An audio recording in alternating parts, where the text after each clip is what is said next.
She was 7 months pregnant when her husband slapped her. Not once, not twice, 3 times. In front of 400 people at the most prestigious charity event of the year. 400 witnesses, and not a single person moved to help her. But here's what her billionaire husband didn't know. Here's what he never saw coming. Her father was watching from across that ballroom. A man who had spent 30 years putting the most powerful criminals in America behind bars. A man who had been quietly gathering evidence for weeks. A man who was about to destroy everything Preston Blackwell had ever built. What happens next will leave you speechless. A father's revenge, a wife's transformation, and a satisfying ending you won't see coming. This is the story of Charlotte Whitmore, and trust me, you're going to want to hear every single word. Get out of my house. Charlotte's voice didn't shake. Not yet. The woman standing in her kitchen wore Charlotte's ivory silk robe. The one Preston had given her on their honeymoon in Bali. The one she'd worn on lazy Sunday mornings while Preston made pancakes and talked about the children they would have someday. The woman simply smiled. The morning had started perfectly. Dr. Rebecca Thornton's office smelled like lavender and antiseptic. Charlotte had arrived 15 minutes early, the way she always did for appointments. The receptionist had offered her herbal tea. The waiting room played soft classical music. Charlotte had laid on the examination table while the ultrasound wand moved across her swollen belly. 7 months pregnant. The gel was cold against her skin. The monitor showed a grainy image of her baby, her daughter, moving, living, growing. Everything looks perfect, Dr. Thornton had said. Strong heartbeat, good positioning. She's healthy, Charlotte. You're doing everything right. Then the baby kicked for the first time. Not a flutter, not a gentle movement, a real kick. Strong enough that Charlotte gasped, strong enough that Dr. Thornton laughed. There she is, the doctor said. She's saying hello. Charlotte had laughed too, pure joy, the kind she hadn't felt in months, maybe years. She'd placed her hand on her belly and felt her daughter move again. Felt the proof that something beautiful was growing inside her despite everything else. She couldn't wait to tell Preston. Couldn't wait to see his face when she described the flutter beneath her ribs. Couldn't wait to share this moment with the man she'd married. What a fool she was. She'd driven home 20 minutes early, canceled her lunch meeting, wanted to surprise her husband with the news. Maybe they could celebrate. Maybe they could go to that Italian restaurant he loved. Maybe for once they could feel like the couple they used to be. The house was quiet when she pulled into the driveway. Too quiet. Their housekeeper Rosa usually had music playing in the kitchen. Salsa or cumbia or old American jazz. Today there was nothing but silence. Charlotte's heels clicked against the marble foyer. The sound echoed off the vaulted ceilings, off the crystal chandelier that had cost more than most people's annual salaries, off the walls lined with art that Preston had bought as investments, not because he loved beauty. She set down her purse on the entry table, called out for Rosa. No answer. The house felt different. The air itself seemed wrong, thick, heavy, like something was hiding in the corners. Then she heard it, laughter from upstairs. A woman's laugh, not Rosa's deep, warm chuckle. This was different, younger, lighter, intimate. The kind of laugh that belonged in bedrooms, in dark corners, in places where secrets lived. Charlotte's hand went to her belly. Instinct. Protection. The baby moved again, as if sensing her mother's sudden tension. The walk up those stairs took forever.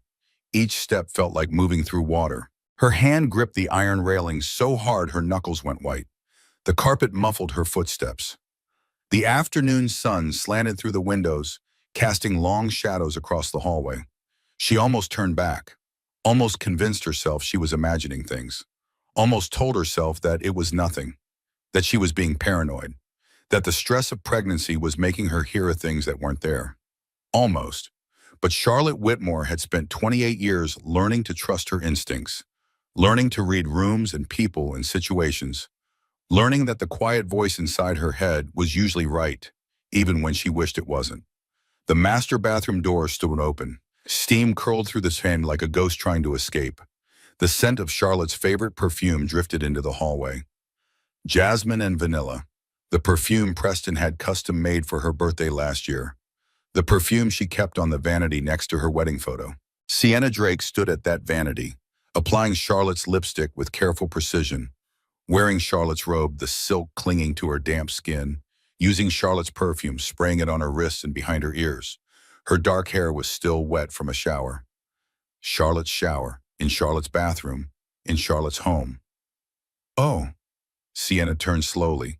Her expression held no embarrassment, no shame, no guilt, just mild surprise, like a hostess whose dinner guest had arrived early. You're early. Charlotte's hand pressed harder against her belly. The baby kicked twice, quick, sharp, like a warning. Her wedding ring caught the bathroom light. 3 carats, princess cut. Preston had gotten down on one knee in Paris, on a bridge overlooking the Seine, while a violinist played their song. He said the diamond represented past, present, and future. Said they would be together forever. Said she was the love of his life. What a joke. What a terrible, cruel, devastating joke. I said, "Get out of my house," Charlotte repeated.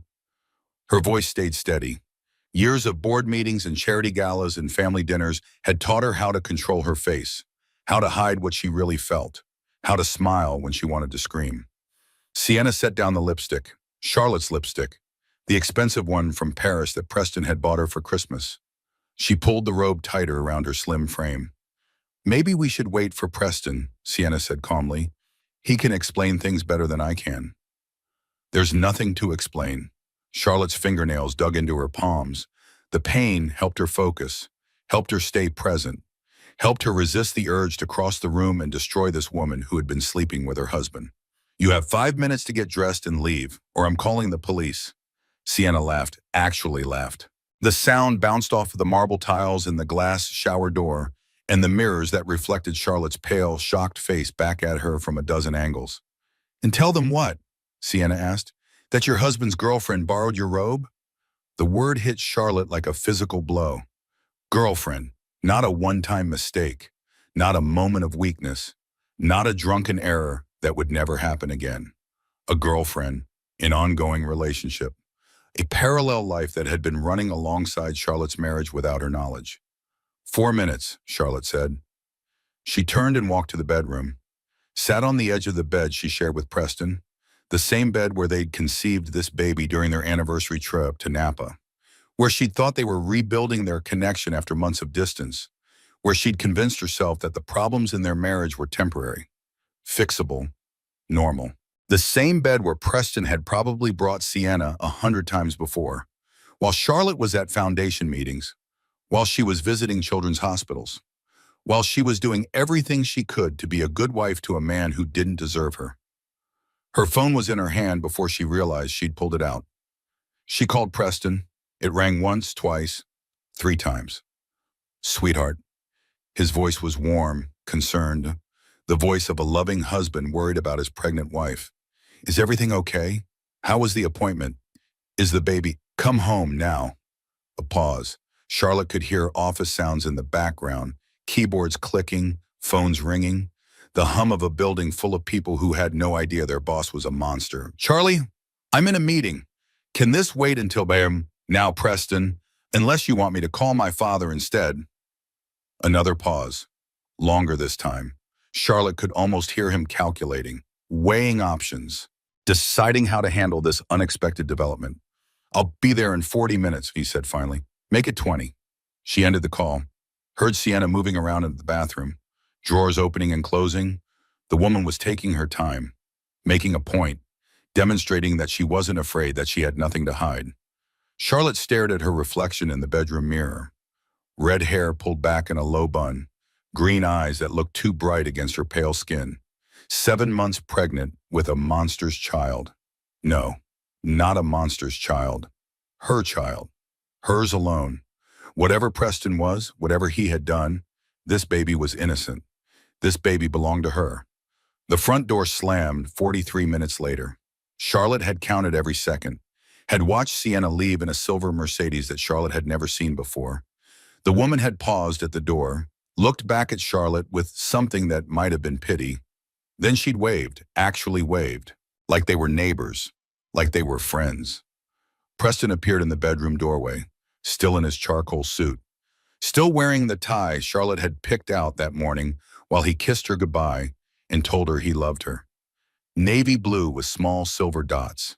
His favorite. Their favorite. I can explain, he said. Charlotte looked at this man she had married 3 years ago. This man she had moved across the country for. This man she had given up her career for. This man she had trusted with her future. She didn't recognize him at all. Then explain. Dai omiyamos enan. Why he said. Preston walked to the window, looked out at the garden Charlotte had designed. The roses she'd planted herself, even when the gardener insisted he could do it. The fountain she'd chosen for its peaceful sound. The bench where she sat on summer evenings and imagined their children playing on the lawn. Her name is Sienna Drake, Preston said. His voice was flat, emotionless, like he was reading from a script. She works at the PR firm that handles Blackwell Industries media relations. I know who she is. Charlotte's voice was ice, sharp enough to cut. I've met her at the company Christmas party. She complimented my earrings. She asked about my foundation work. She smiled at me like we were friends. Preston turned to face her. His expression was calm, practiced. The same face he wore in boardrooms when he was about to destroy a competitor. The same face he wore with investors when he was hiding bad news. It started about 2 years ago, he said. 2 years. The words echoed in Charlotte's head like a gunshot.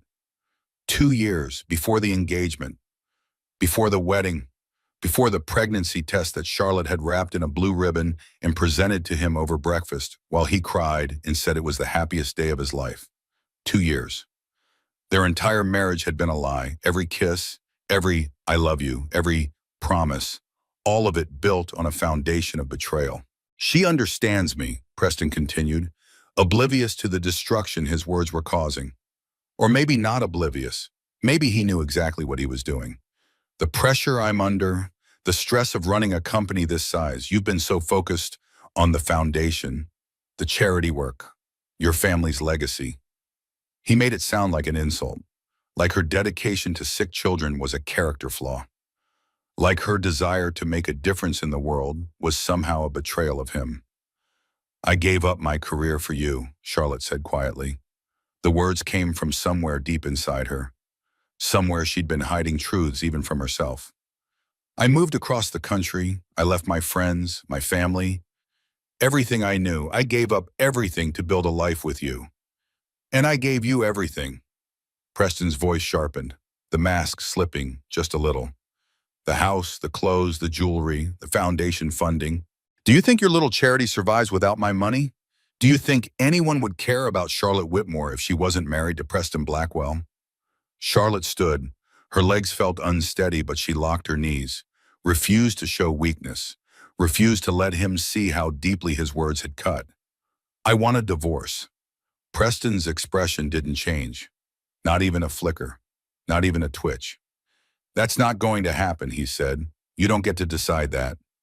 He stepped closer, too close. Charlotte could smell his cologne, the one she'd bought him for their anniversary, the one he'd worn on their first date, the one that now made her stomach turn. Actually, sweetheart, I do. His voice dropped lower, darker, a voice she'd never heard before. Because if you divorce me, I'll destroy your father, and I have everything I need to do it. Charlotte's blood went cold. Her father, Harrison Whitmore, 62 years old, former federal prosecutor, legal kingmaker. The man who had walked her down the aisle at her wedding to this monster. What are you talking about? Preston smiled. It wasn't a nice smile. It was the smile of a predator who had just cornered his prey. The smile of a man who had been planning this moment for years. Let me show you something, he said. Something that will help you understand exactly how things are going to work from now on. He turned and walked toward his home office. Charlotte followed. What choice did she have? The baby kicked again, restless, unsettled, aware somehow that everything was about to change. Charlotte placed her hand on her belly. I know, she whispered. I know. The click of Preston's office door closing sounded like a lock turning on a prison cell. Charlotte stood in the center of the room, Preston's domain, dark wood paneling that absorbed all light, leather furniture that smelled like money and secrets, the faint scent of expensive cigars and old bourbon. She'd always hated this room. Something about it felt wrong, felt hidden, felt like a place where bad things happened and worse things were planned. Now she understood why. Preston walked to his mahogany desk, the one that had belonged to some robber baron from the 1800s.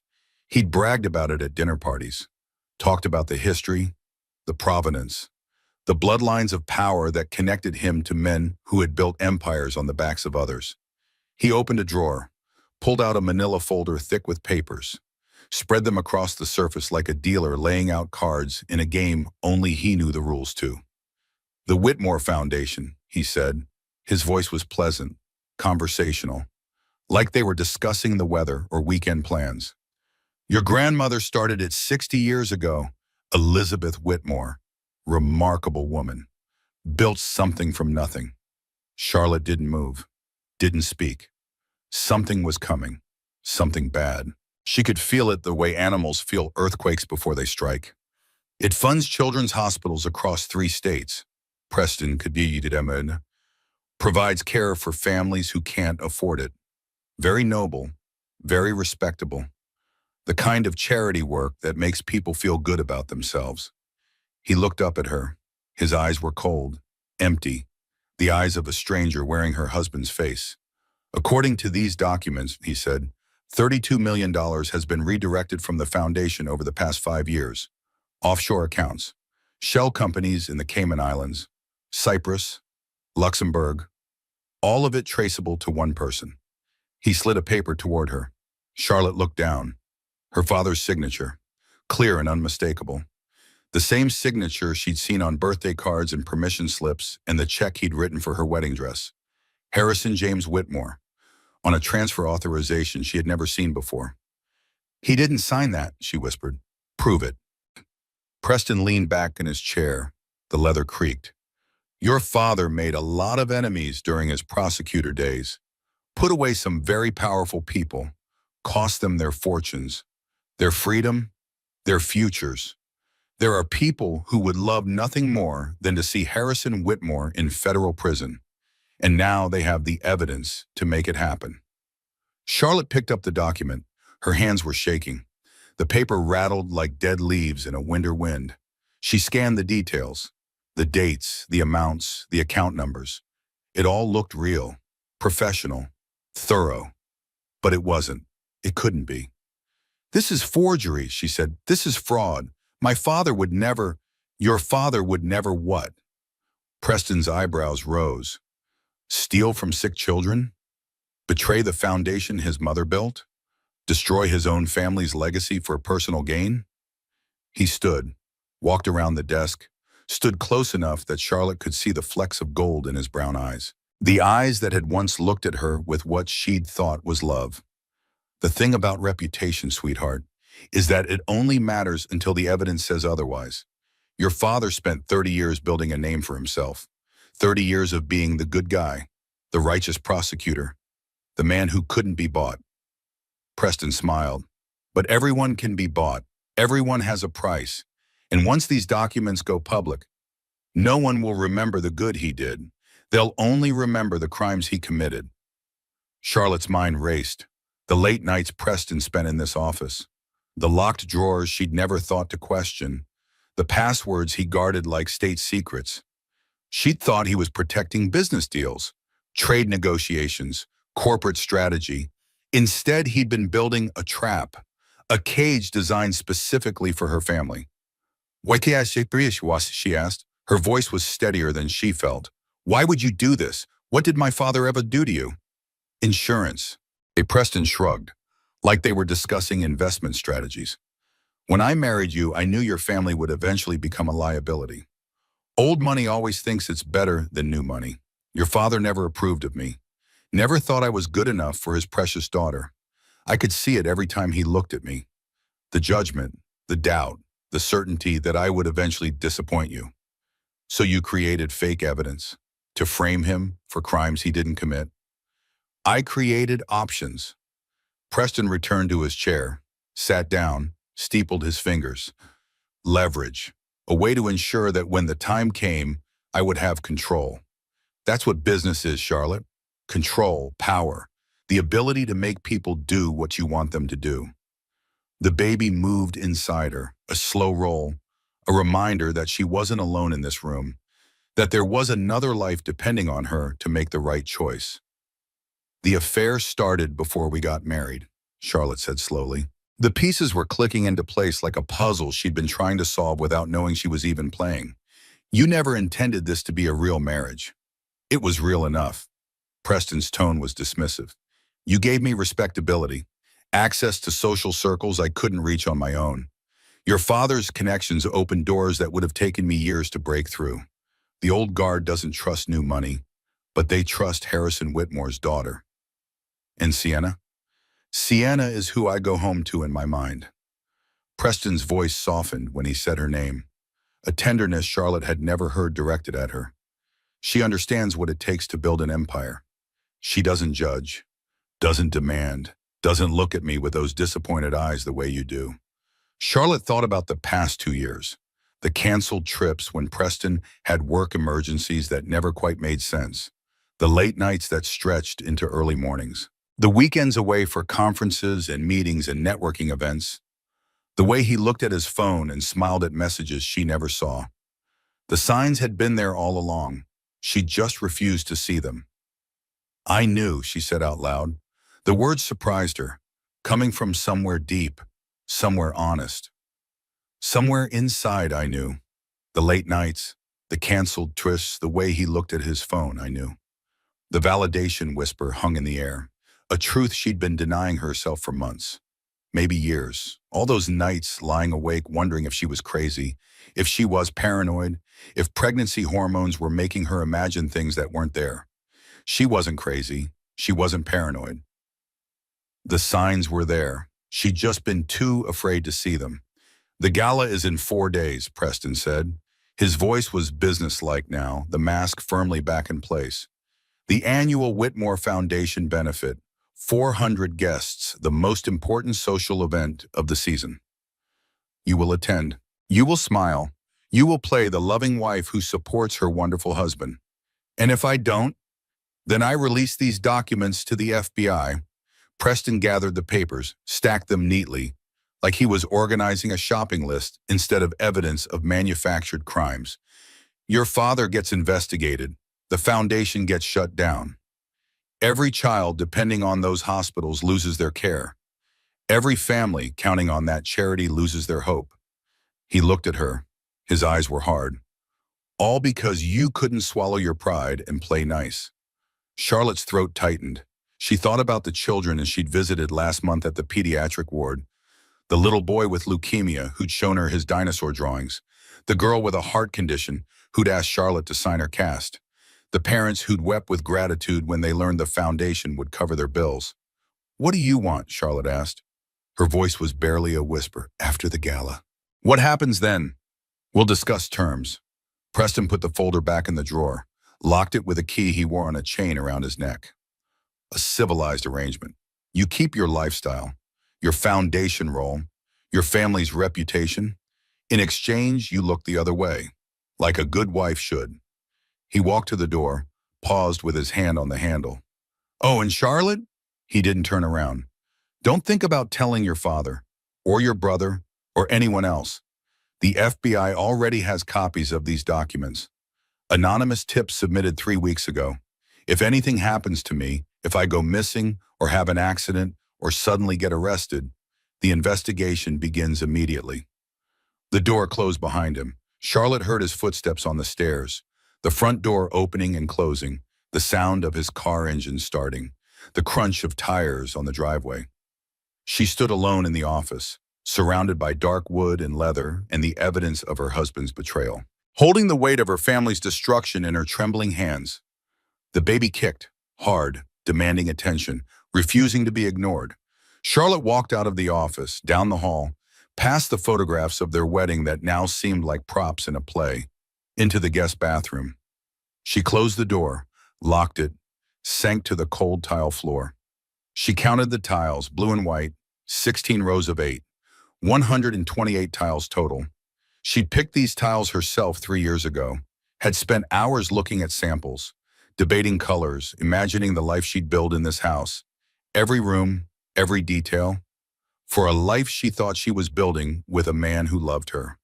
The baby moved again, gentler this time, like a reassurance. "I'm not going to let him win," Charlotte whispered. The words echoed off the tiles, off the marble countertops, off the mirrors that reflected her pale, tear-streaked face. "I don't know how yet, but I'm not going to let him destroy us." She sat on that cold floor for 23 minutes. Let the shock move through her body. Let the tears fall where no one could see them. Let herself feel everything she'd been pushing down for months. Then she splashed water on her face, looked at herself in the mirror. Red eyes, pale skin, 7 months pregnant with a plan beginning to form in her mind. She had 4 days. 4 days to find out if the documents were real forgeries or clever fakes. 4 days to figure out how to save her father. 4 days to decide what kind of woman she was going to be. Charlotte Whitmore had spent her whole life being polite, being proper, being the perfect daughter and the perfect wife, smiling when she wanted to scream, agreeing when she wanted to argue, accepting when she wanted to fight. Maybe it was time to be something else. Maybe it was time to fight back. The phone call came at 2:17 in the morning. Charlotte hadn't been sleeping anyway. She'd moved to the guest room after Preston left.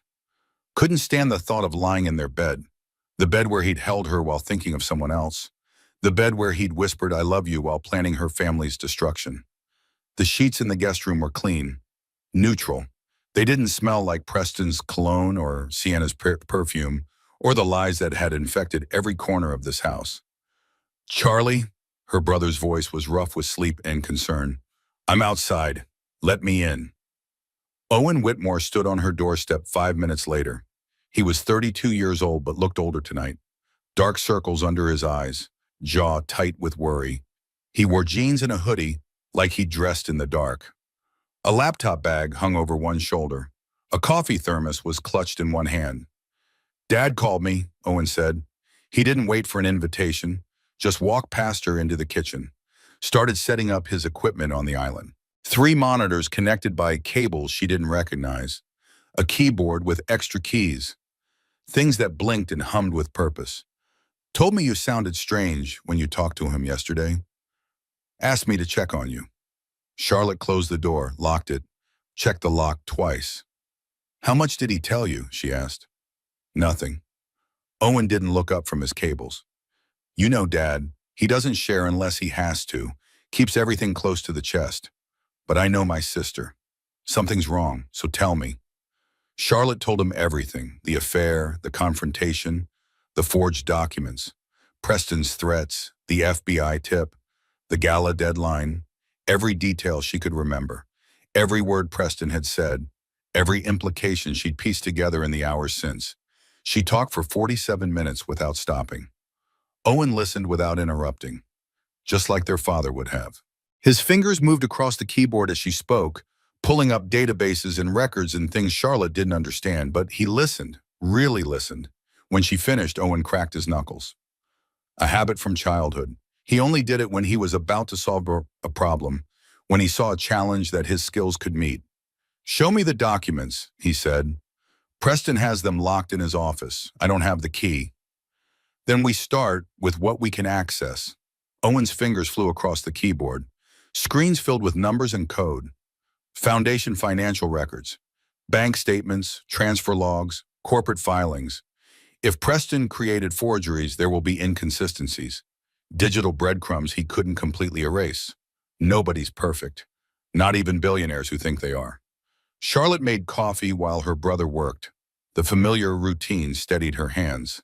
Ground beans from the expensive machine Preston had bought when they moved in. Filtered water. The smell of Arabica filling his kitchen like a promise of normalcy in a world that had gone insane.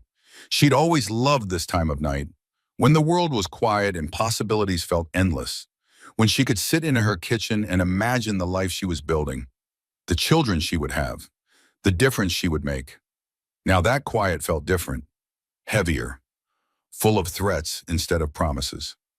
3 hours later, Owen looked up from his screens. "The documents are forgeries," he said. "Sophisticated ones. Professional grade. the kind of work that costs six figures and takes months to produce. But forgeries nonetheless. Charlotte's knees went weak. She grabbed the counter for support. You're sure? I'm not positive. Owen turned one monitor toward her. See these timestamps? They show when the files were created, the metadata embedded in the documents.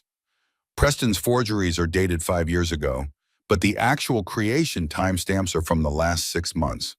Charlotte stared at the screen, numbers and codes she didn't understand. But Owen understood, and she trusted Owen with her life. Someone created these documents recently, Owen continued, and then backdated them to look old. It's clever work, would fool most investigators. But digital forensics don't lie. The files were made in the last 6 months, which means the crimes they document couldn't have happened. Can you prove it? In court? To the FBI? Given enough time, yes. I'd need to document everything, create a chain of evidence, but there's something else, Charlie. Owen's jaw tightened. Something worse. Charlotte's stomach dropped. She'd thought she'd hit bottom. She was wrong. What? These forgeries weren't made for you. Owen switched to another screen. Lines of text, email headers, server logs. They were made for someone else. These files were sent to a federal server 3 weeks ago, anonymous submission to the FBI's Financial Crimes Division. The kitchen seemed to tilt. Charlotte gripped the counter harder. Preston already reported, Dad, she whispered. The investigation has already started. Not yet. Owen pulled up another window. These things take time to process. The FBI gets thousands of anonymous tips.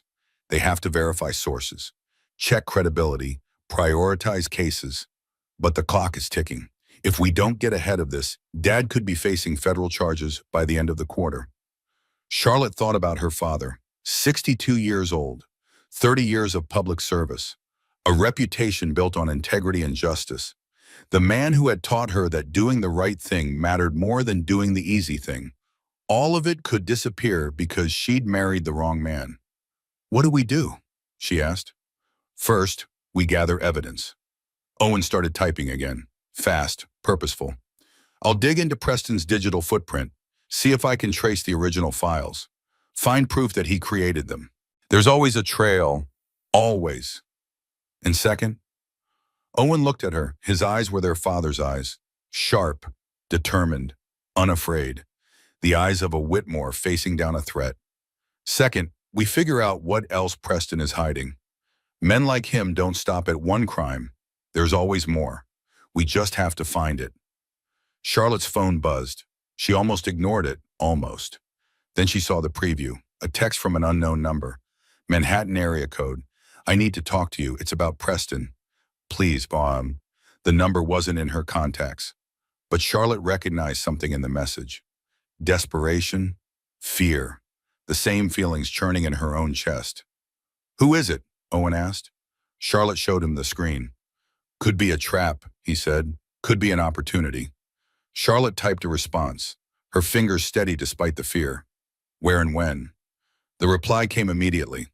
Brooklyn, tomorrow afternoon, 2 o'clock. The coffee shop on Atlantic Avenue. Come alone. Charlotte set down the phone, looked at her brother.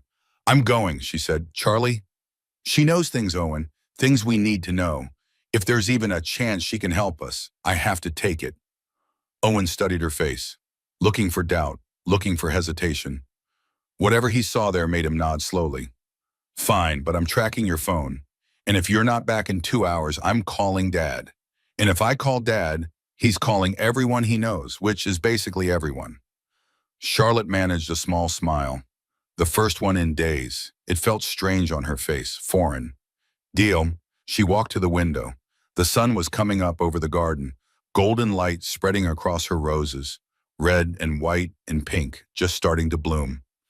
She'd planted them the first spring after she moved in, back when she still believed this house would become a home. The baby moved, a slow stretch that pressed against Charlotte's ribs. I was so stupid, she said quietly. Not to Owen, to herself, to the baby, to the universe that had let her walk into this trap with her eyes closed. The signs were all there. Preston's late nights, his secret phone calls, the way he looked at me sometimes like I was a possession instead of a person. I saw it all. I just refused to believe it. You weren't stupid. Owen came to stand beside her, looked out at the same garden, the same roses, the same sunrise that should have been beautiful and instead felt like a countdown to disaster. You were hopeful? There's a difference. Is there? Yes. He put his arm around her shoulders, careful of her belly, protective. Stupid is not learning from your mistakes. Hopeful is believing things can change. One is a character flaw. The other is a survival mechanism. Charlotte leaned into her brother's warmth. Let herself feel safe for just a moment. Let herself remember what it felt like to have family on her side. I'm scared, she admitted. Not for me, for the baby, for Dad, for everything I might lose. You won't lose anything. Owen's voice was firm, certain. We're Whitmores. We don't break, we don't bend, and we definitely don't let men like Preston Blackwell win. The baby kicked, strong and sure, like an agreement, like a promise. Charlotte placed her hand on her belly. Okay, she said, let's get to work. The coffee shop in Brooklyn smelled like roasted beans and secrets. Charlotte arrived 15 minutes early. Old habit. Her father had taught her that punctuality was respect, and early was punctual. She found a booth near the back, sat facing the door, kept her eyes on everyone who entered. The place was half full, writers on laptops, young mothers with strollers, business people between meetings, normal people living normal lives.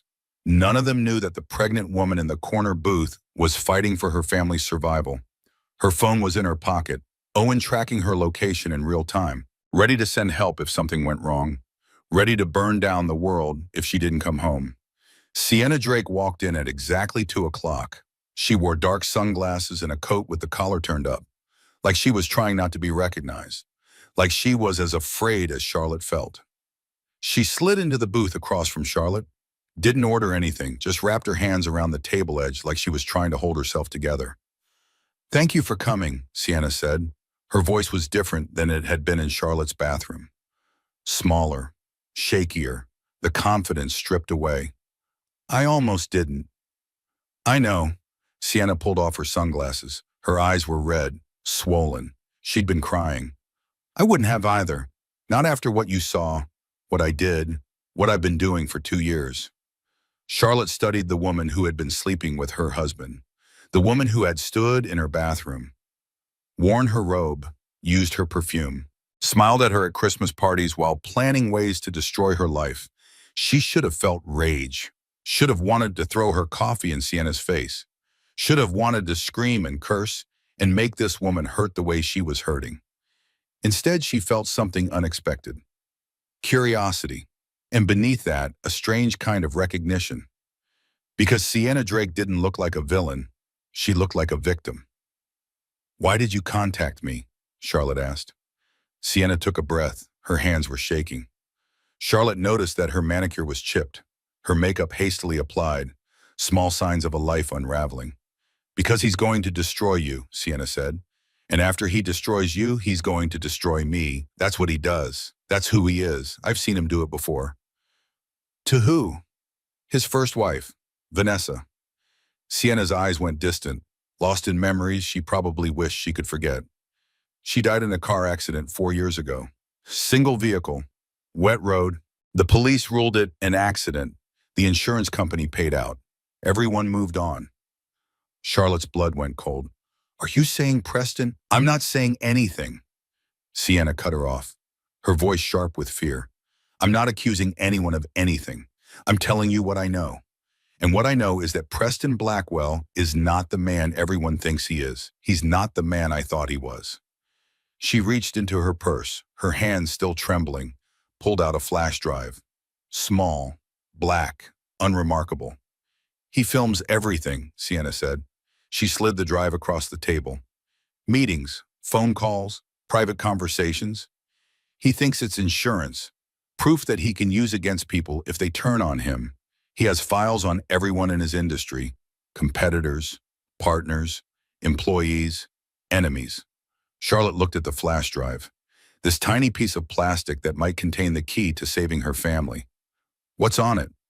Recordings, documents, proof of who he really is and what he's really done. Sienna's voice dropped to a whisper. Preston didn't build his empire through innovation. He built it through theft, industrial espionage, blackmail.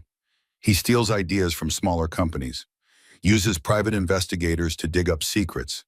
Then he leverages that information to get what he wants. Why are you telling me this? Because I'm tired.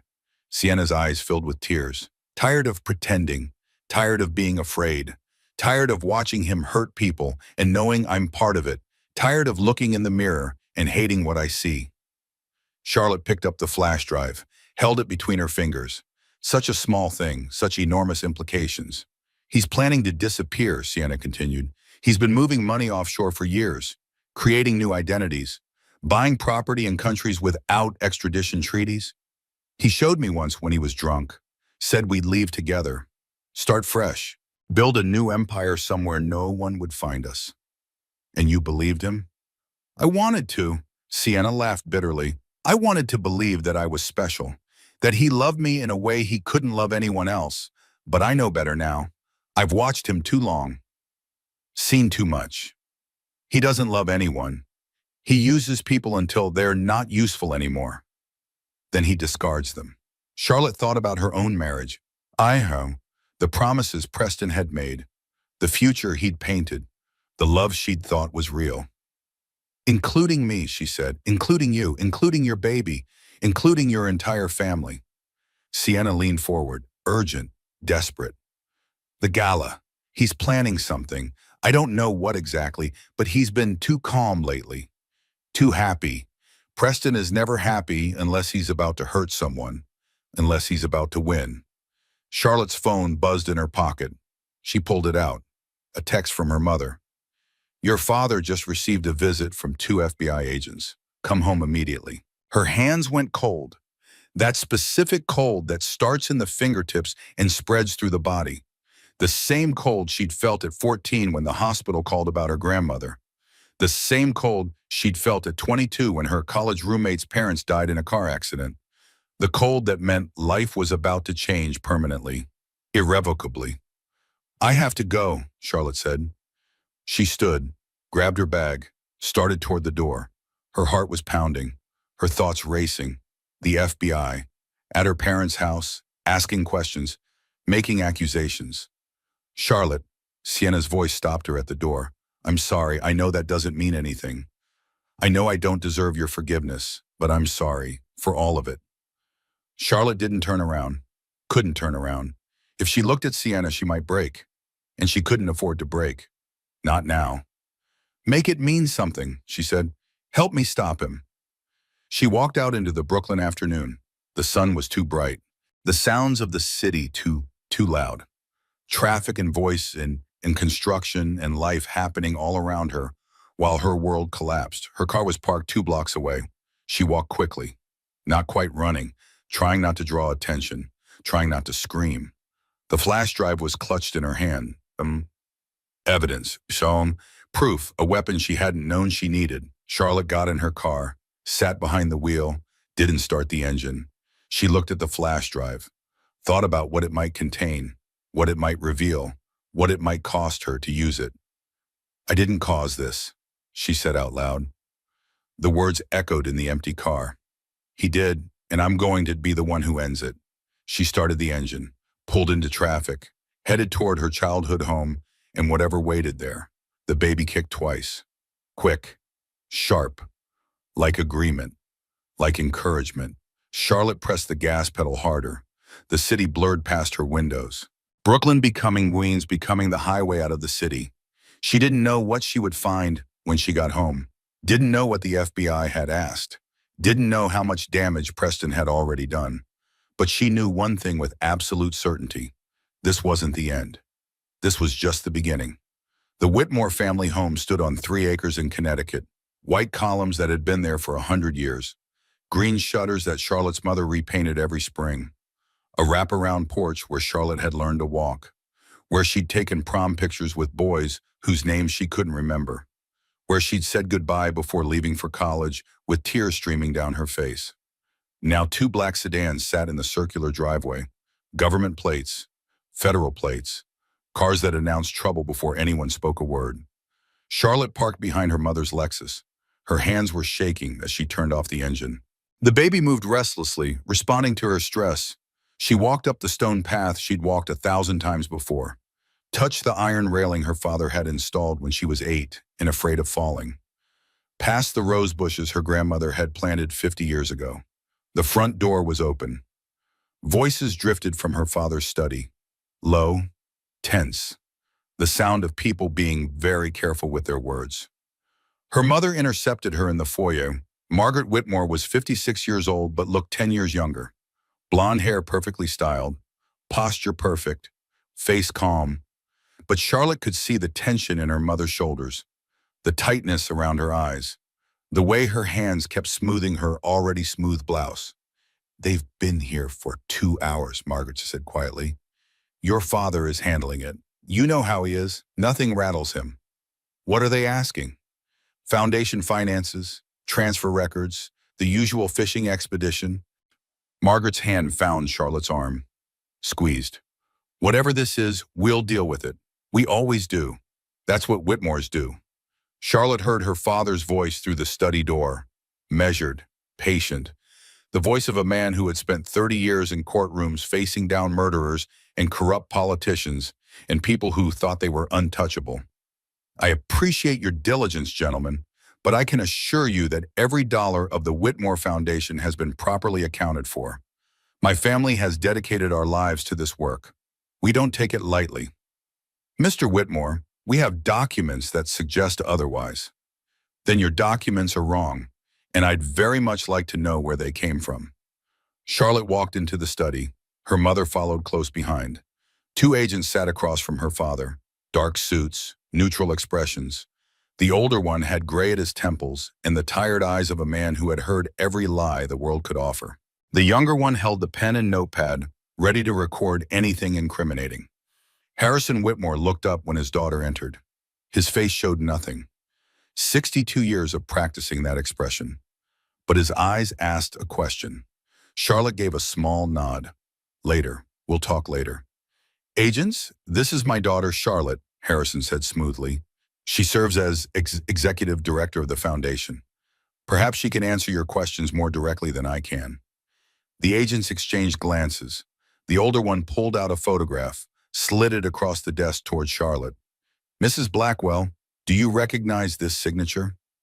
Charlotte looked at the paper, her father's signature, the same forgery Preston had shown her 2 days ago. Seeing it again made her stomach turn. "It looks like my father's signature," she said carefully. "It appears on a transfer authorization from 3 years ago, redirecting $2.4 million to an offshore account in the Cayman Islands. Do you have any knowledge of this transfer?" Charlotte kept her face neutral. Years of charity functions had taught her the same control her father possessed. Never let them see you sweat. Never let them know they've landed a blow. "I've never seen this document before," she said, "and I can tell you with complete certainty that no such transfer was ever authorized by this foundation." "Yet we have evidence. You have paper." Charlotte's voice sharpened. "Anyone can create paper. The question is whether you have corroborating evidence. Bank records that show the money actually moved. Wire confirmations from the receiving institution. Account statements that match the amounts. Because I manage this foundation's finances, agent, I know where every dollar goes. I know because it's my job to know." The younger agent started to respond. His partner cut him off with a look. "We'll be in touch," the older agent said. He gathered his papers, stood. "Mr. Whitmore, Mrs. Blackwell, thank you for your time." Charlotte's mother appeared to escort them out. The front door closed with a soft click. The sound of car engines starting, gravel crunching under tires. Harrison Whitmore sat back in his chair, let out a breath he had been holding. "Close the door, Charlotte." She did, then walked to her father's desk, sat in the chair the agents had vacated. The leather was still warm. "It was Preston," she said, "all of it. The documents, the anonymous tip, everything." Her father's expression didn't change. "Tell me." Charlotte told him everything. The affair, the confrontation, the forgeries, the flash drive from Siena, Owen's forensic analysis, the digital timestamps that proved the documents were fake. When she finished, Harrison was quiet for a long moment. His fingers steepled under his chin, the way they always did when he was thinking through a problem. When he was planning several moves ahead. "Your husband is a thorough man," he finally said. "I'll give him that. This took planning, resources, time. He's been building this trap for years." "Dad, I'm so sorry. I never should have married him. I should have seen—" "Stop." Harrison's voice was gentle but firm. "You have nothing to apologize for. You didn't create this situation. Preston did, and Preston will face the consequences. That's how this works. That's how it's always worked. But the FBI has suspicions based on fabricated evidence. That's all they have. Suspicions and paper. And once we prove that evidence was manufactured, their investigation will shift to a very different target." Charlotte felt tears threatening. She blinked them back. Later. She could cry. Later. Now was the time for planning, for strategy, for the kind of cold calculation her father had taught her. "What do we do?" Harrison leaned forward, took his daughter's hands in his. His grip was warm, strong, the hands of a man who had built his life on justice and truth. "The gala is tomorrow night," he said. "You're going to attend. You're going to smile. You're going to play the loving wife, just like Preston expects." "I don't understand." "Because while you're keeping Preston's attention focused on you," Harrison continued, "I'm going to have every piece of evidence we've gathered verified by independent forensic specialists. Owen's findings, Sienna's recordings, the flash drive, all of it authenticated, all of it documented, all of it prepared for presentation." "Presentation to who?" Harrison smiled. It wasn't a warm smile. It was the smile Charlotte had seen in old photographs from his prosecutor days. The smile he wore when he was about to destroy someone who deserved it. "To everyone, sweetheart. To everyone who needs to know exactly what kind of man Preston Blackwell really is." Charlotte stared at her father, saw something in his eyes she hadn't seen before. Something cold, something calculating, something that reminded her of stories she'd heard about his courtroom days, about the cases he'd won against impossible odds, about the powerful men he'd sent to prison. "You've done this before," she said slowly, "taken down men who thought they were untouchable." "Many times," Harrison's voice was quiet. "That was my job for 30 years. Finding the truth, presenting the evidence, making sure that money and power couldn't buy escape from consequence. And now I do it for family." He squeezed her hands. "Preston Blackwell made one critical mistake, sweetheart. He thought because I'm retired, I've lost my teeth. He thought I was just a name, a reputation, a relic of an older time. He's about to learn that some teeth never go dull." Charlotte thought about Preston, his arrogance, his certainty, his conviction that he had every angle covered, that he was smarter than everyone else, that he could never be caught. "He's dangerous," she said. "His first wife, the thing Sienna told me, he could—" "I know what Sienna told you, and I've already taken precautions." Harrison's eyes hardened. "Private security, documentation of everything, multiple copies of all evidence in secure locations. Your brother has been coordinating for the past 18 hours.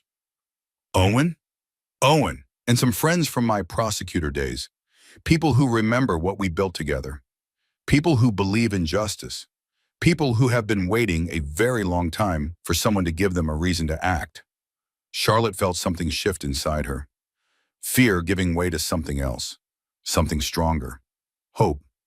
"What do you need me to do?" she asked. "Tomorrow night you go to the gala. You wear your best dress.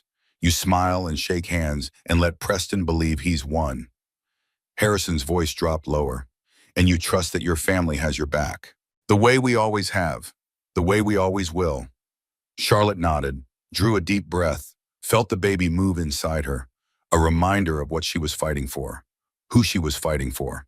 "Okay," she said. "Okay, I can do that." "I know you can." Harrison stood, walked around the desk, pulled his daughter into a careful hug, mindful of her belly. "You're my daughter. You're stronger than you know, stronger than Preston could ever imagine." Charlotte held on to her father. Let herself feel safe. Let herself believe that everything might actually be okay. I love you, Dad. I love you too, sweetheart. Now go get some rest. Tomorrow is going to be a very long day. The emerald dress fit perfectly. It shouldn't have. Charlotte had gained 18 pounds since her last fitting. The baby was bigger. Her body was different. Nothing fit the way it used to, but her mother had called in favors, found a seamstress willing to work through the night, made alterations that somehow transformed the dress into something that flowed over Charlotte's pregnant body like water. The color of money, Margaret Whitmore said as she zipped up the back, and of new beginnings, and of the Whitmore family stone, emerald for endurance, for survival, for coming through the fire stronger than before. Charlotte studied herself in the mirror.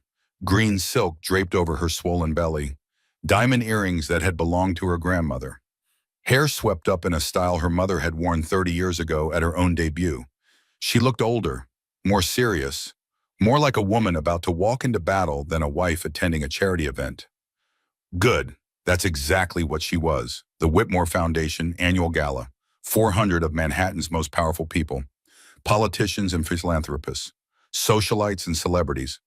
Business leaders and old money families who had been attending this event since Charlotte's grandmother founded it 6 decades ago. Crystal chandeliers that cost more than most people's houses. A string quartet playing Vivaldi. Champagne that ran $90 a glass. Flowers flown in from Holland. Food prepared by a chef with 3 Michelin stars. Charlotte had attended this event every year since she was 18, first as her father's daughter, learning the dance of high society, then as Preston's wife, playing the role of devoted spouse. Tonight she would attend as something else entirely, a woman with a plan, a woman with evidence, a woman who was about to watch her world either burn down or rise from the ashes. Preston had been charming all day, solicitous, concerned. He'd brought her breakfast in bed, asked about her sleep, worried about her stress levels. The performance was perfect. The loving husband caring for his pregnant wife. It made Charlotte's skin crawl. "You look beautiful," Preston said now. He stood behind her in the mirror. His hands rested on her shoulders. His reflection smiled at her reflection.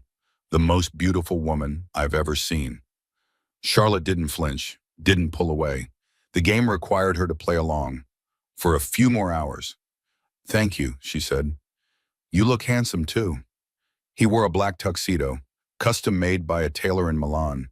The tie was navy blue with silver dots. The same tie he'd worn when he threatened to destroy her family. The same tie he'd wear when everything came crashing down. "Shall we?" He offered his arm. Charlotte took it. They walked downstairs together, got in the limousine together, sat in silence while Manhattan's lights flickered past the tinted windows. "Charlotte," Preston's voice broke the quiet, "I want you to know I appreciate this, your cooperation, your understanding. Not every woman would handle this situation with such grace." "Is that what this is, grace?" "I think so, yes." He reached for her hand. She let him take it. "Things don't have to be difficult between us. We can have a civilized arrangement, a partnership, 2 adults who understand the realities of the world." Charlotte looked at him, really looked, tried to find the man she'd married somewhere behind those cold, calculating eyes. She couldn't find him. Maybe he'd never existed. Maybe she'd fallen in love with a performance, a character Preston played when it suited his purposes. "A partnership," she repeated. "Exactly. You keep your foundation, your charity work, your place in society. I keep my freedom, my arrangement with Sienna. We both get what we want." He smiled. "We both win." Charlotte turned back to the window, watched the city pass by. "That sounds very neat," she said. "Very organized." Preston's smile widened, satisfied. He thought he'd won, thought she'd accepted his terms, thought the game was already over. He had no idea. The gala was held at the Whitmore Foundation headquarters, a renovated mansion in the Upper East Side that Charlotte's grandmother had purchased in 1962. The building had survived fires and floods and 4 economic recessions, had watched generations of Whitmores rise and fall and rise again. Tonight it would watch something unprecedented. Tonight it would witness the destruction of Preston Blackwell. Charlotte smiled as she entered the ballroom, greeted guests by name. accepted congratulations on her pregnancy, kissed cheeks and shook hands, and played the role of perfect hostess. Her parents circulated separately, her father working the room like the political operator he'd always been, her mother charming the older donors. Owen stationed near the security office, monitoring everything through cameras and phones and systems Charlotte didn't understand. The first hour passed slowly. Charlotte's feet ached in her heels. The baby pressed against her ribs. Preston stayed close, possessive, his hand on her back, his smile bright for everyone watching, the predator marking his territory. She was talking to Caroline Ashworth about her daughter's wedding when it happened. Preston appeared at her elbow, his fingers closed around her arm, too tight, hard enough that she would have bruises tomorrow. "My wife needs to rest," he said. His voice was friendly, his grip was not. "Pregnancy is so exhausting. I'm sure you understand, Caroline." "I'm fine," Charlotte said. She didn't move, didn't give ground. "Caroline was just telling me about the venue. The ceremony sounds beautiful." Charlotte, quieter now, a warning only she could hear. His fingers tightened. She felt bones shift. Caroline noticed the tension. Her smile faltered. Her eyes flickered between Charlotte and Preston. "Perhaps I should," she started. "Stay." Charlotte's voice was clear, calm. "Please stay. I want to hear more about the flowers. She's using peonies, isn't she? I've always loved peonies." Preston's grip tightened further. Charlotte felt something crack. Pain shot up her arm, but she kept her face neutral, refused to give him the satisfaction. "You're embarrassing yourself," he hissed. "I'm not the one who's embarrassed." Something changed in Preston's eyes. The mask slipped. What Charlotte saw underneath was pure rage, pure hatred. The face of a man who had never been told no, who had never been denied, who had destroyed everyone who ever stood in his way. "Excuse us, Caroline," Preston said. His voice was ice. "My wife and I need to discuss something privately." He pulled Charlotte away from the conversation, toward a quieter corner of the ballroom. His fingers dug into her arm hard enough to draw blood through the fabric of her dress. "What do you think you're doing?" he demanded. "Standing." Charlotte met his gaze, refused to look away. "Talking. Being a good hostess. Exactly what you asked me to do. Don't play games with me. I can see what you're doing. The defiance. The little acts of rebellion. You think you're clever. You think because your father used to be somebody, you have power here. I don't think anything, Preston. I'm just trying to survive the evening." His face contorted, the handsome features twisting into something ugly, something true. "Let me make something very clear." He leaned close, his breath hot against her cheek, his fingers grinding the bones in her arm together. "I own you. I own your family. And by tomorrow morning, everyone in this room will know exactly what kind of man your father really is." Charlotte's heart hammered, but her voice stayed steady. "And what kind of man is that?" "A thief." Preston smiled. "A fraud. A man who stole from sick children to fund his lifestyle. The FBI is releasing a statement tonight. Anonymous sources. Damning evidence. By the time anyone realizes the truth, your family's reputation will be destroyed, and there won't be a thing you can do about it." The floor seemed to shift under Charlotte's feet. Tonight. He was moving tonight, faster than anyone had anticipated. She'd thought they had more time, thought they could wait for the perfect moment, thought Preston's arrogance would make him sloppy. She was wrong. "Why are you telling me this?" she asked. "Because I want you to understand." Preston's grip tightened even further. "I want you to stand here and smile while your world falls apart. I want you to know that every person who shakes your hand tonight will be reading about your family's crimes by morning." He released her arm, stepped back, adjusted his cuffs. "Now then," he said pleasantly, "shall we mingle? The Hartfords just arrived. We should say hello." Charlotte didn't move, couldn't move. The first slap came without warning. The sound echoed through the ballroom, louder than it should have been, or maybe the room just got very quiet. Maybe everyone stopped talking at the exact same moment. Charlotte's hand went to her cheek. Instinct. The sting spread across her face like fire. But the shock was worse. The complete impossibility of what had just happened. Preston Blackwell had just slapped his pregnant wife in front of 400 people in her own foundation's ballroom. I said we should mingle, his voice carried now, no longer trying to hide. When I give an instruction, I expect it to be followed. That's how this works. That's how it's always worked. The second slap knocked her head to the side, harder than the first, hard enough that Charlotte saw stars. You think you can threaten me? Preston was shouting now, his mask completely gone. Years of careful performance stripped away in seconds. You think your family name means anything? I own this city. I own your father. I own you. The third strike wasn't a slap. He grabbed her arm, yanked her toward him. Charlotte stumbled. Her heel caught on her dress, on the hem she'd spent so much time selecting. She fell, 7 months pregnant, green silk spreading on the marble floor, her hands protecting her belly, protecting her baby. The only thought in her mind was the baby. Save the baby. Keep the baby safe. The room was frozen. 400 statues in designer clothes. 400 people who had known Charlotte her entire life, who had attended her baptism, her graduation, her wedding, who had watched her grow up and fall in love and build a life. Not one of them moved. Charlotte looked up from the floor, not at Preston, at the crowd, searching. That's what victims do.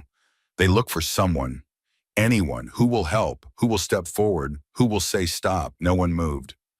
Preston stood over her, breathing hard, his tuxedo still perfect, his hair still perfectly styled, his face twisted with rage that had been building for years. Get up, he commanded. Get up and smile and stop making a scene. Charlotte couldn't get up. The shock had paralyzed her muscles. The fear had frozen her thoughts. All she could do was lie there on the cold marble floor of her grandmother's ballroom and feel her entire world collapse around her. Then a hand reached down. Not Preston's. Dr. Rebecca Thornton pushed through the crowd, her medical training overriding the social paralysis that gripped everyone else. She knelt beside Charlotte, helped her sit up. I've got you, Rebecca murmured. Just breathe. One breath at a time. Charlotte looked at her doctor, at this woman who had seen her through 7 months of pregnancy, who had held her hand during scary moments, who had promised that everything would be okay. The baby, Charlotte whispered. Let's get you somewhere private. Rebecca helped her to her feet. One step at a time. That's it. You're doing great. Charlotte walked, past Preston, who stood frozen now, finally realizing what he'd done. Past Sienna, who stood at the edge of the crowd, pale as paper. Past her mother, who was already moving toward her father with purpose in her stride. The side room was small, coats and purses, a velvet bench against one wall. Charlotte sank onto it. Rebecca checked her vitals, blood pressure, pulse, the baby's heartbeat through a portable monitor she'd brought in her purse. The baby is fine, Rebecca said. Strong heartbeat, good movement. You protected her. That instinct saved her. Charlotte nodded. Her cheek was swelling. Her arm was bruised. Blood was seeping through her dress where Preston's fingers had broken the skin. But the baby was fine. The baby was safe. The tears came then, silent, unstoppable. She didn't cry for herself. She cried for the woman she'd been an hour ago. The woman who still believed she could control this, who still thought she had time. That woman was gone now, destroyed on a ballroom floor in front of everyone she knew. The door opened. Charlotte expected her mother, or security, or Preston, coming to finish what he started. Instead, she saw her father. Harrison Whitmore stood in the doorway. He'd removed his jacket, rolled up his sleeves. Something Charlotte had never seen him do in public. His face showed nothing, but his eyes burned with a cold, calculated fury that made Charlotte's blood run cold. Rebecca, thank you for taking care of my daughter. I'll take it from here. Thornton nodded, squeezed Charlotte's hand, left. Harrison closed the door, locked it. Dad, don't speak. His voice was different, low, controlled, deadly. I need you to listen very carefully. In about 15 minutes, I am going to walk back into that ballroom and end Preston Blackwell's life. Not physically. That would be too quick. I'm going to do something much worse. He knelt in front of his daughter, took her hands, His grip was gentle despite the rage in his eyes. But first, he said, I need you to tell me everything. Every single thing. Starting with what Preston said to you tonight. Starting with why he thought he could put his hands on my daughter. Charlotte looked at her father. This man who had spent 30 years putting criminals behind bars. This man who had walked her down the aisle to marry a monster. This man who was about to burn down an empire for her. Okay, she whispered. I'll tell you everything. 12 minutes. Charlotte told her father everything. The conversation with Preston before the slaps, the FBI statement he claimed was coming tonight, the threats about destroying the Whitmore name. Every word, every detail, every piece of the trap Preston thought he'd sprung. Harrison listened without interrupting. His face showed nothing. 30 years of courtrooms had trained every muscle, every nerve, every tell. He was a wall of patience and focus. When Charlotte finished, her father stood, straightened his cuffs, adjusted his rolled sleeves. Owen sent me the forensic analysis this morning, he said. His voice was calm, matter of fact, like they were discussing the weather. I've had people verifying since noon. 3 independent specialists, unimpeachable credentials. All of them confirm what Owen found. The documents are forgeries. Dad, I also received a rather interesting package from Ms. Drake about an hour ago.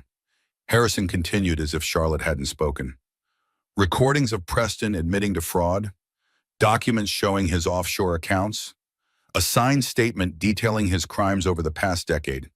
She sent copies to my personal attorney and to a secure server Owen set up. Charlotte stared. Sienna gave you evidence? It seems she's chosen her side. Harrison paused. Smart woman, late but smart. She'll receive immunity in exchange for her testimony. You already arranged immunity? I have friends in the Justice Department, people who owe me favors, people who have been waiting for a chance to take down someone like Preston for years. Harrison's eyes were cold, calculating. This isn't my first time destroying a powerful man who thought he was untouchable. It won't be my last. He helped Charlotte to her feet, gentle, the way he'd helped her up when she fell off her bike at 6, when she stumbled at her debutante ball at 16, when she tripped walking down the aisle at her wedding. What are you going to do, boy? Charlotte asked. Harrison Whitmore smiled. It wasn't a nice smile. It was the smile she'd seen in old photographs from his prosecutor days. The smile that appeared right before he delivered a closing argument that destroyed a defense attorney's case. I'm going to show 400 people exactly who they've been doing business with, he said, and then I'm going to make sure Preston Blackwell never hurts anyone again. He walked toward the door. Dad, Charlotte caught his arm. He's dangerous. You heard what Sienna said about his first wife, the accident. What if he... Charlotte! Her father's voice was soft but firm. Do you know why I became a prosecutor? She shook her head. Because I believe in justice, real justice, not the kind that comes from courts and lawyers and plea bargains, the kind that comes from exposing the truth, from making people face what they've done, from ensuring that money and power can't buy escape from consequence. He placed his hand over hers. Preston Blackwell thinks he's untouchable because he has money, because he has connections, because he's spent years building a fortress of lies around himself. He thinks he's invincible. Harrison's eyes went cold. He's about to learn that fortresses have gates, and I know how to open every single one of them. He removed Charlotte's hand from his arm, gently. Stay here. Your mother will be with you soon. When the time is right, come to the doorway. But don't enter the ballroom. Just watch. Watch what? Watch a man face the consequences of everything he's done. Harrison unlocked the door, stepped through it, closed it behind him. Charlotte stood alone in the small room, her heart pounding, her cheek throbbing, her hands shaking. I didn't break, she whispered to herself. He tried to break me, and I didn't break. The words felt true, felt important, felt like something she needed to hold on to. She walked to the door, cracked it open, just enough to see. Harrison Whitmore walked back into the ballroom like he owned it, which he did. The Whitmore Foundation owned the building, had owned it for 60 years, every brick, every chandelier, every inch of marble that Preston's wife had fallen in. The crowd parted.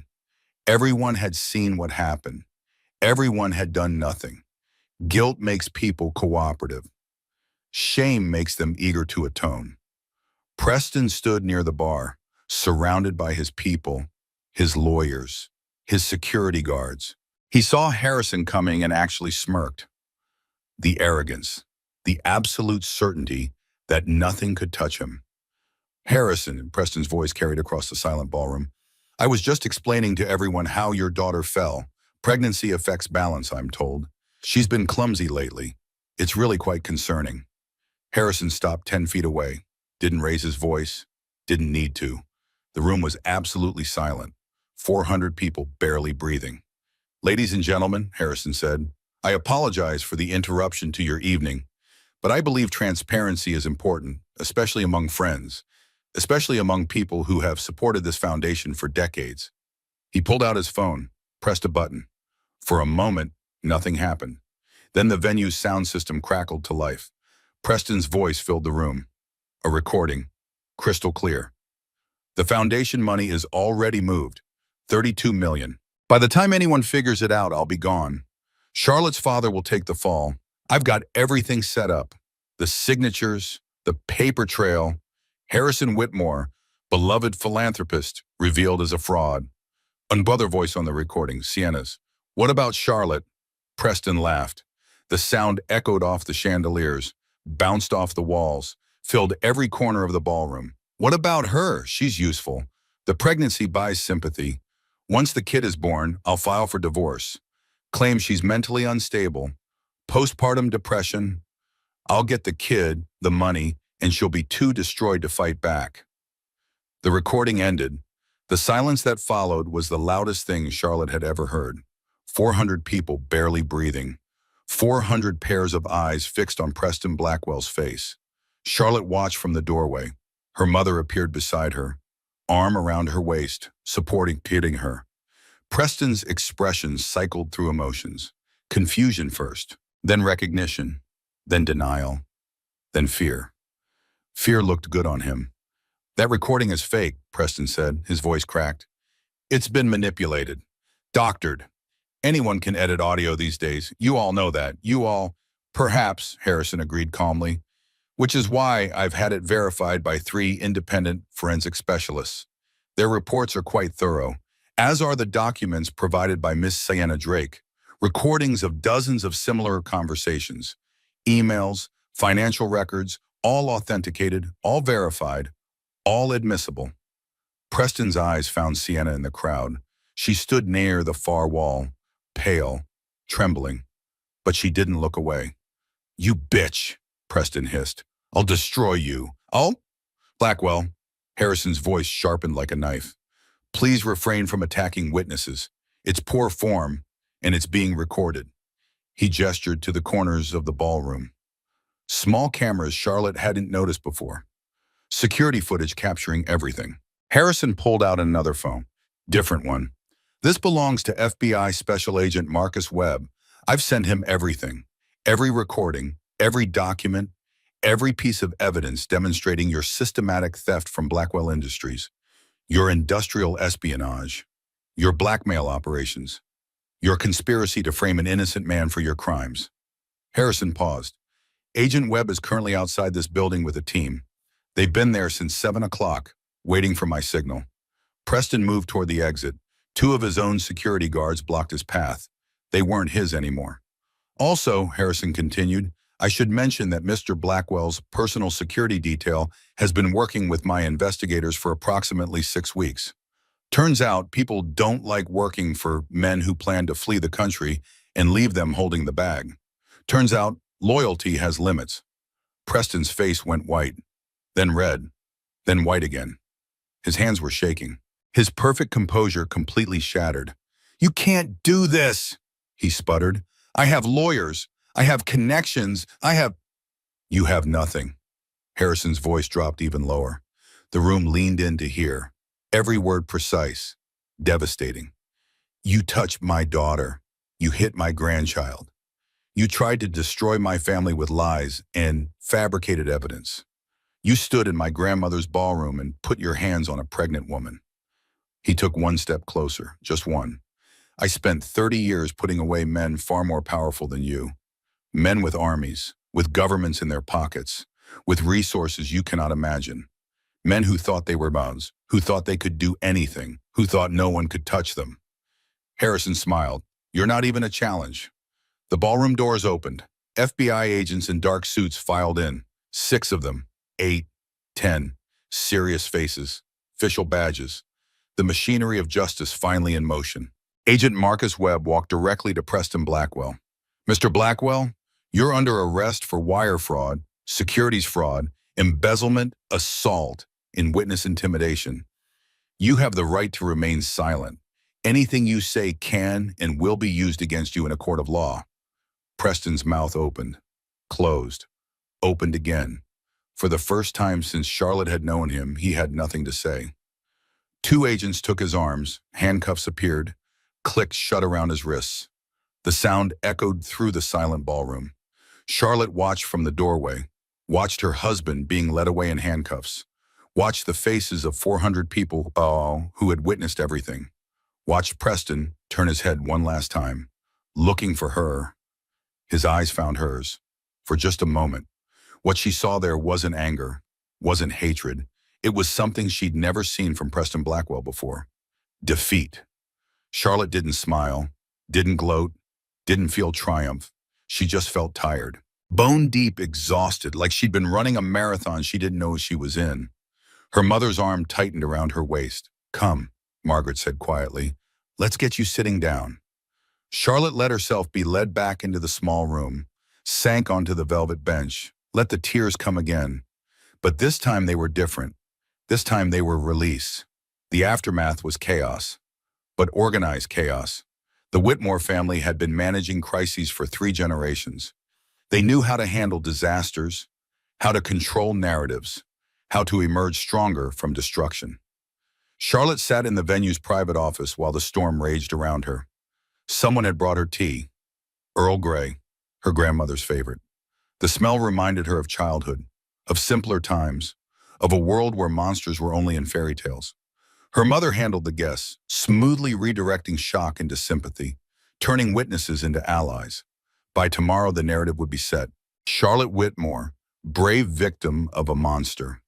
Preston Blackwell, con man in Billionaire's clothing. Owen found her an hour after Preston was taken away. He didn't say anything at first, just sat beside her on the leather couch. Handed her his phone. News alerts were already appearing, cascading across the screen like a waterfall of vindication. Preston Blackwell, arrested at charity gala. Tech billionaire accused of massive fraud. FBI raids Blackwell Industries headquarters. Shocking video shows billionaire assaulting pregnant wife. Charlotte scrolled through the headlines, stopped at one story. A photo, her on the ballroom floor. Green dress pulled around her, hands protecting her belly, face turned toward the camera. Someone had photographed her at her worst moment, had captured her humiliation and pain for the world to see. She stared at the image for a long time. I should hate this picture, she said. Her voice was hoarse, ragged. I should want it destroyed. I should want to find whoever took it and make them delete every copy. But, Owen asked, but look at my face. Charlotte zoomed in on the image. Look at my eyes. Owen looked, really looked. His sister, 7 months pregnant, on the floor of a ballroom, after being hit 3 times by her husband, was not crying, was not broken, was not defeated. She was furious. That's the face of a woman who's about to change her entire life, Charlotte said. That's the face of a woman who's done being a victim. That's the face I want to remember. The door opened. Sienna Drake was escorted in by 2 FBI agents. Protective custody. She'd be testifying against Preston. She'd be the key witness in the case that would destroy him. The agents waited outside, gave them privacy. The 2 women looked at each other, the wife, the mistress. So much between them that could never be forgiven. So much that could never be forgotten. I'm sorry. Sienna's voice was small, fragile. I know that doesn't mean anything. I know saying sorry doesn't fix what I did. What I helped him do. It doesn't, Charlotte agreed. Nothing can fix it. Nothing can make it okay. Sienna's eyes dropped, shame weighing her down. But thank you, Charlotte continued, for the recordings, for the documents, for choosing the right side even if it was late. He would have destroyed me eventually. Sienna looked up.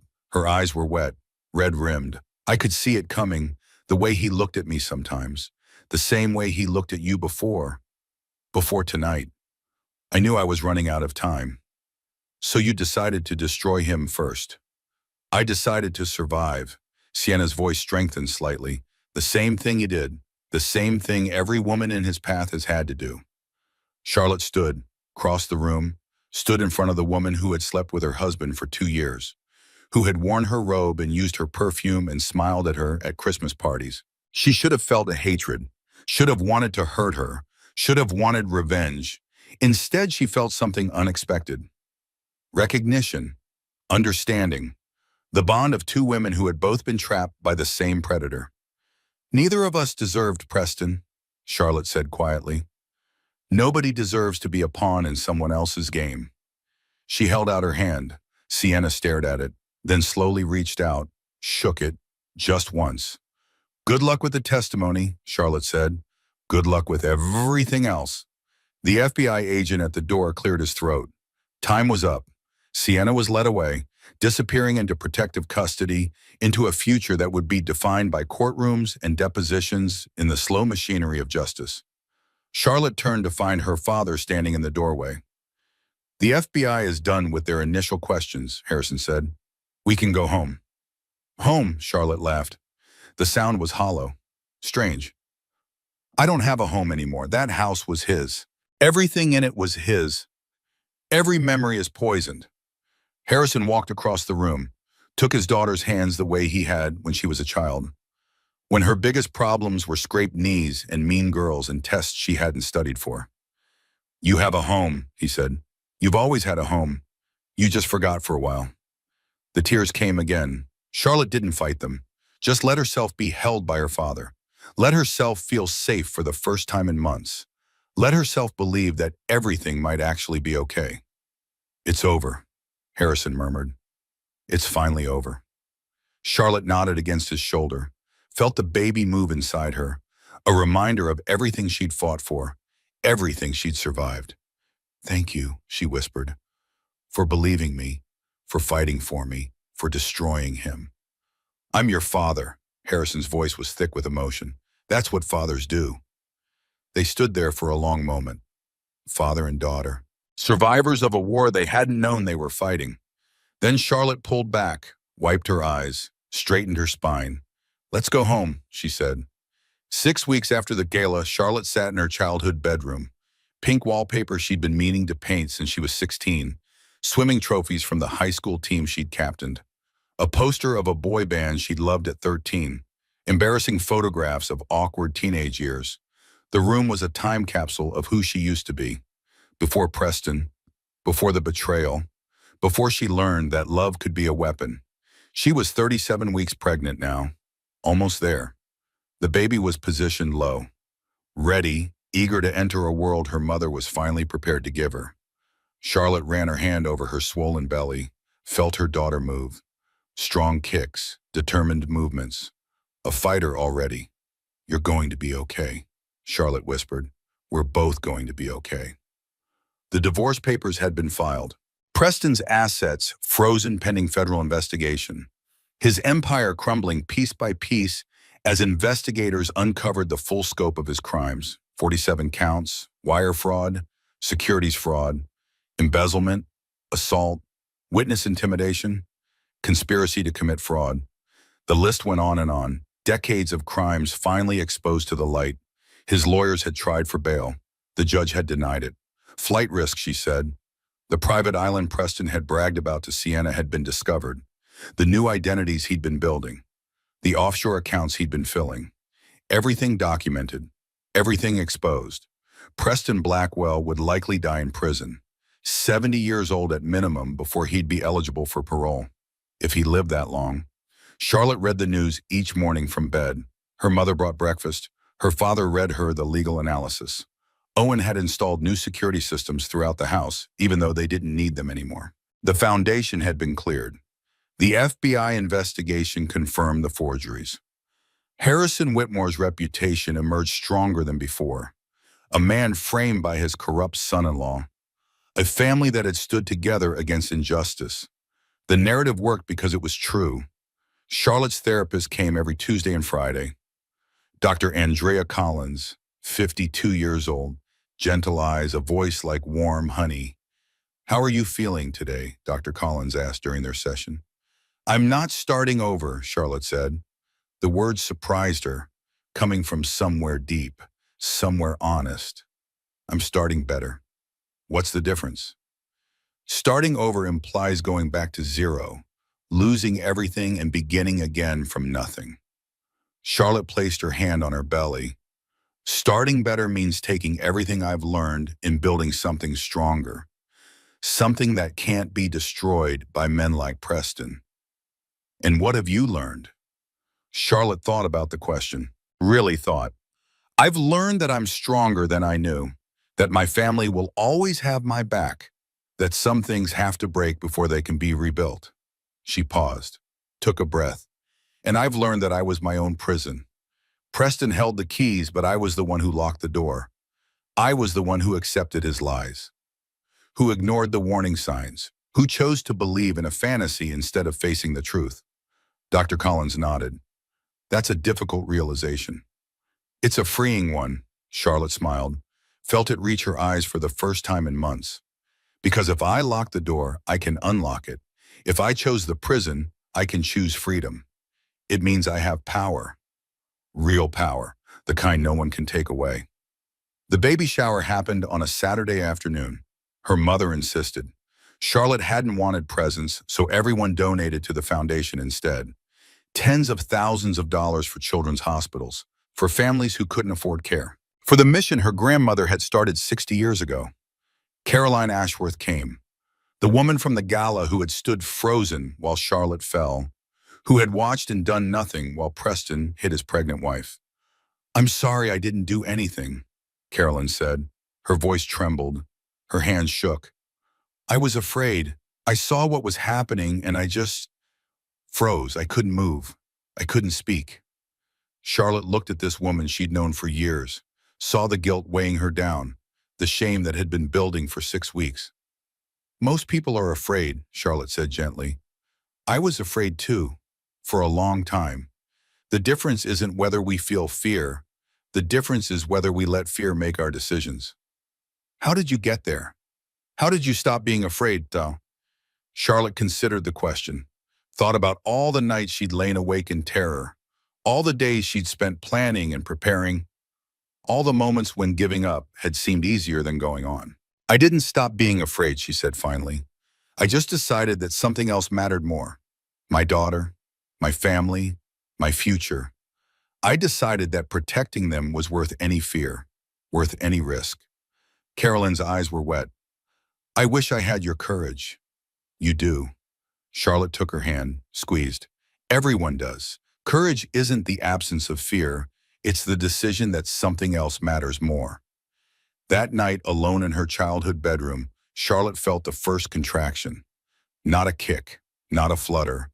Deep pulling sensation that wrapped around her entire midsection and squeezed. She lay still, counted the seconds, waited. Another contraction came.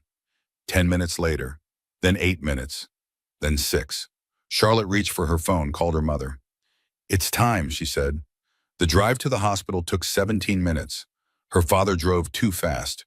Her mother held her hand in the back seat. Owen followed behind in his own car, already texting updates to cousins and aunts and uncles and friends. Labor was 18 hours, long but not complicated. Charlotte's mother held her hand through every contraction. Her father paced in the waiting room. The nurses were kind. The doctors were competent. At 3:47 in the morning, Eleanor Margaret Whitmore was born. 7 pounds, 4 ounces, dark hair like Charlotte's mother, her grandfather's chin, tiny fingers that gripped Charlotte's thumb with surprising strength. Charlotte held her daughter for the first time. This tiny person, this life she had protected through everything, through the lights, trees, through the violence, through the fear. I was so afraid, Charlotte whispered. I was afraid you would look like him, that I would see him every time I looked at you, that I would remember everything he did. Eleanor opened her eyes, dark blue, like Charlotte's, like her grandmother's, like generations of Whitmore women who had survived and thrived and built legacies of their own. But you're not his, Charlotte breathed. You were never his. You're mine. You've always been mine. The baby wrapped her tiny fingers around Charlotte's thumb, held on tight, like a promise, like an agreement, like the beginning of something beautiful. Charlotte wept, tears of exhaustion, tears of relief, tears of a mirror so profound it felt like drowning and flying at the same time. Welcome to the world, she said. I promise I will spend the rest of my life making sure you know how loved you are, how wanted, how precious, how strong. Eleanor yawned, closed her eyes, fell asleep against her mother's chest. Charlotte held her for hours, watched the sun come up through the hospital window, felt her daughter breathe, felt her heart beat, felt the future open up in ways she couldn't have imagined 6 months ago. Her father came in around dawn, stood at the bedside looking at his granddaughter with an expression Charlotte had never seen before. Wonder, joy, fierce, protective love. She's perfect, Harrison said. She is. Have you decided on a name? Charlotte nodded. Eleanor Margaret, after Grandma and Mom, after the women who built this family, who taught me what strength looks like. Harrison's eyes grew bright. He blinked rapidly, cleared his throat. That's beautiful, he managed. They would both be honored. Charlotte looked up at her father, this man who had moved mountains for her, who had brought down an empire to protect her, who had taught her that justice was worth fighting for, that family was worth everything. Thank you, she said, for everything, for believing me, for fighting for me, for being my father. You never have to thank me. Harrison took her hand, squeezed. I'm your father. This is what fathers do. Charlotte smiled, her first real smile since before the gala. Since before everything. I know, she said. I finally know. 6 months later, Charlotte stood at a podium, the Whitmore Foundation annual conference. Different venue this year, a fresh start, a new chapter. 400 people filled the ballroom. The same number who had watched her fall, some of them the same faces. But everything else was different. Charlotte was different. Eleanor was backstage with her grandmother. Charlotte could hear her daughters babbling through the baby monitor in her pocket. Happy sounds, content sounds, the sounds of a baby who knew she was loved. Charlotte looked out at the crowd, took a breath, felt her heart steady. Survival is not enough. Her voice was clear, strong, steady, the voice of a woman who had walked through fire and emerged transformed. For too long, we've told women that surviving abuse is the goal, getting out is the victory, staying alive is winning. And those things are important, essential. The first step in any journey. She paused, let the words settle. But I'm standing here to tell you that survival is just the beginning. It's the floor, not the ceiling. It's the first step, not the destination. It's the foundation we build on, not the house we live in. She thought about the woman she'd been a year ago, trapped in a marriage to a monster, afraid to speak, afraid to act, afraid to believe she deserved better.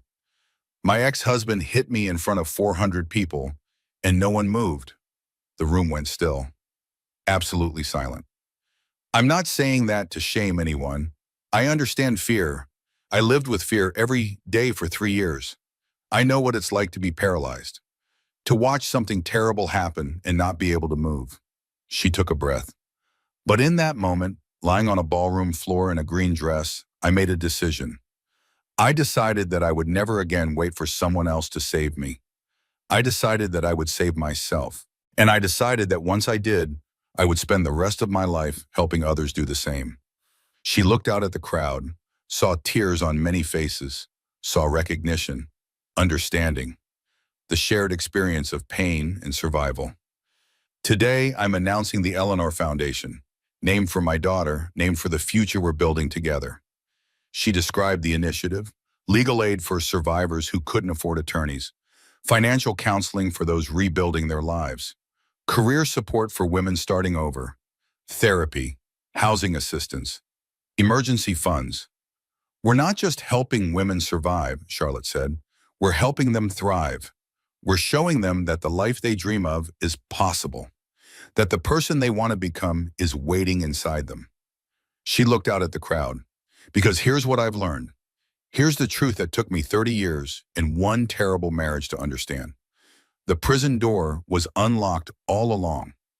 I was my own warden. The key was always in my hand. She paused, let the silence stretch. Today, I'm handing out keys. The applause started slowly, built, became a standing ovation that lasted 3 full minutes. 400 people on their feet. 400 people who had watched her fall, now watching her rise. Charlotte stood at that podium and let herself feel it. Pride, purpose, peace. After the conference, she walked outside. Spring in Manhattan, cherry blossoms in the park across the street. The air smelled like new beginnings, like hope, like the future. Her phone buzzed. A news alert. Preston Blackwell's trial date had been set. 8 months from now. Charlotte would testify. So would Sienna. So would dozens of others whose lives Preston had damaged. She looked at the notification. Felt nothing. Not anger. Not satisfaction. Not fear. Just peace. Eleanor fussed in her carrier. Hungry. Charlotte found a bench beneath the cherry trees, sat down. Fed her daughter while pink petals drifted down around them like snow. A woman walked by, young, maybe 25. She stopped, stared. You're Charlotte Whitmore. Charlotte looked up, smiled. I am. I heard your speech, the whole thing. I was in the back row. The woman's voice caught. Her hands were trembling. I'm trying to leave, someone. It's hard, harder than I thought it would be.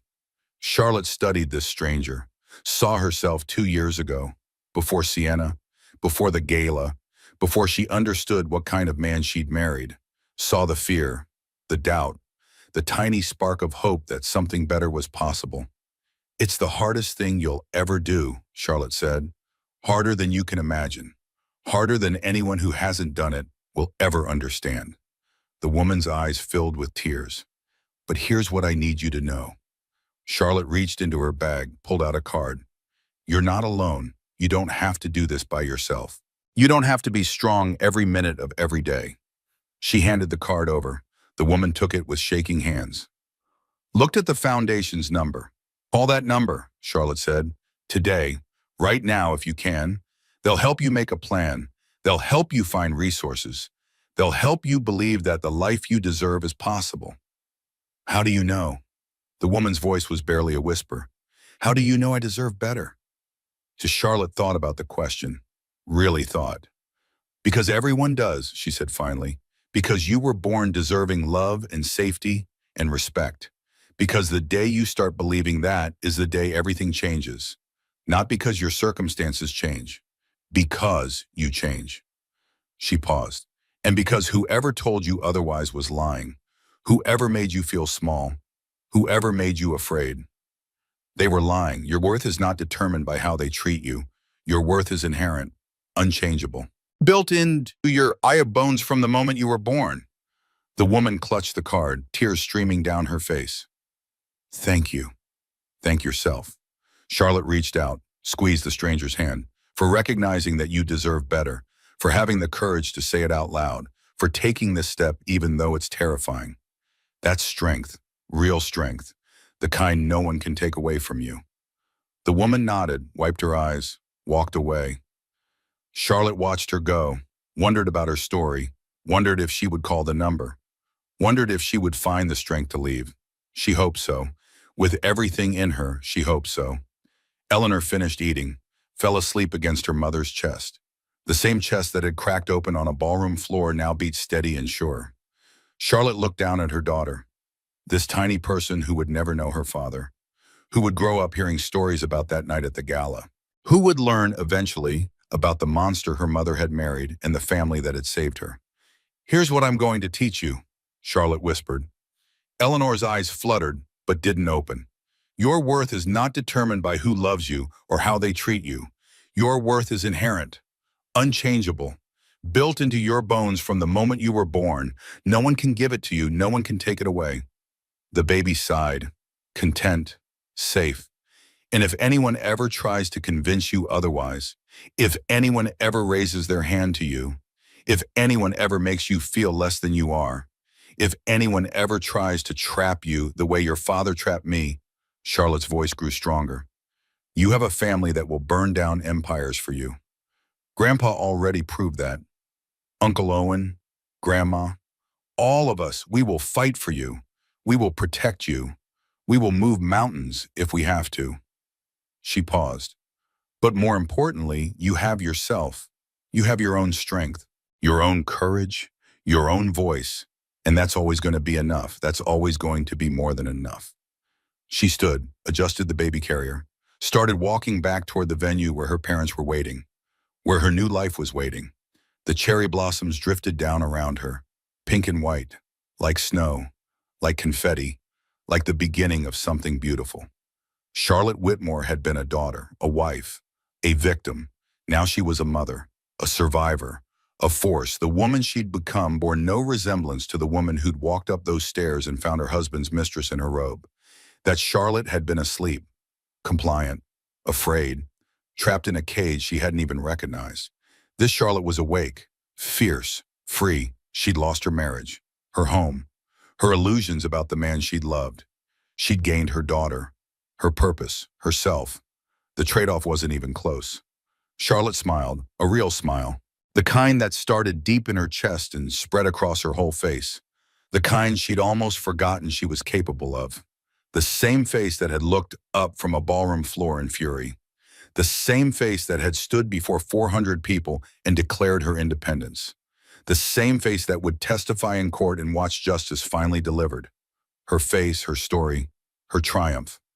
Eleanor stirred in her carrier, made a soft sound, settled back into sleep. Charlotte walked toward her future, one step at a time, the way she'd walked through everything else, through the fear, through the pain, through the pain. She'd survived, she'd thrived, she'd transformed, and this was just the beginning. And that's the story of how one woman turned her darkest moment into her greatest victory. If this story touched your heart, do me a small favor. Hit that like button. Drop a comment telling me which moment gave you chills. And if you haven't already, subscribe and turn on notifications so you never miss another story like this one. Share this with someone who needs to hear it today. Until next time, stay strong.